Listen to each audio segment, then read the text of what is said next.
অবস্থানে বসছেন, এটাকে অনশন বসার জন্য উনাকে বলছি। কেন অনশন বসে উনি নাটক করেন? সোনালী গুহা আগেবার চকলেট খাইয়েছিল, এবার চন্দ্রিমা ভট্টাচার্য চকলেট খাইয়ে ওনাকে অনশনটা চালাবে।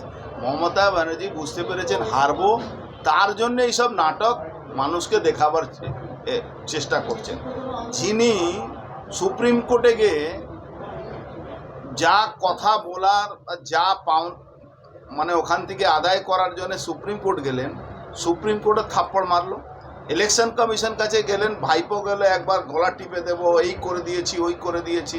নিচে শুধু মিডিয়া যখন এলো উপর থেকে চলে এলো, আর কোনো ভিতরে কথা নেই। উল্টে যা ইলেকশন কমিশন যা কথা বলেছেন to the point. Election commission তো আমার আপনার মতন পলিটিক্যাল লোক না, ও টু দি পয়েন্ট কথা বলেছে। ব্যাক নিচে এসে মিডিয়ার কাছে বড় বড় কথা বলেছে।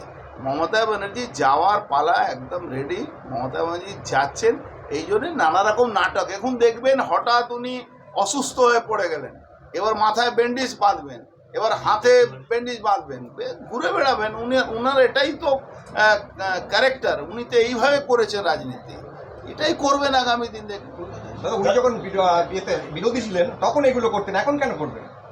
উনি এখনও বিরোধিতেই আছেন। ওটা উনি এটাই মনে করেন কি উনি বিরোধিতেই আছেন। উনি তো ক্ষমতা নেই, ক্ষমতা তো এখন ভাইপো দখল করে নিয়েছে। এই জন্য উনি ভাবছেন আমি ভাইপোর বিরুদ্ধে লড়ছি। ভাইপোর বিরুদ্ধে লড়ছেন উনি। দাদা, সিপিএম কালকে থেকে মানে অবস্থানে বসে গেছে, রাতভর এখনো অবস্থানে আছে, কি বলবেন? দেখুন, সিপিএম একটু নাটক করা বন্ধ করুক। সিপিএম শুধু হিন্দু ভোটটাকে ভাগ করার জন্য সিপিএম এইসব নাটক করছে। সিপিএম কোনো একটা মুসলিম কমরেড আর সিপিএম কাছে আছে? মোহাম্মদ সালিম বাদ দিয়ে কোনো মুসলিম কমরেড সিপিএমের সঙ্গে নেই। একমাত্র উনি আছেন আর ওনার পরিবার আছে, আর কেউ নেই।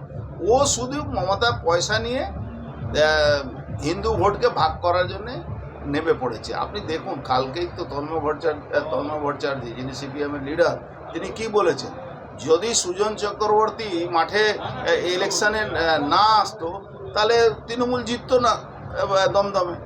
কালকে তো তন্ময় ভট্টাচার্য অনেকগুলো কথা বলেছে। তন্ময় ভট্টাচার্য কি আপনাদের দলে যোগ দিচ্ছে? না, সেটা তন্ময় ভট্টাচার্য জানেন, আমি সেটা ব্যাপারে বলতে পারবো না।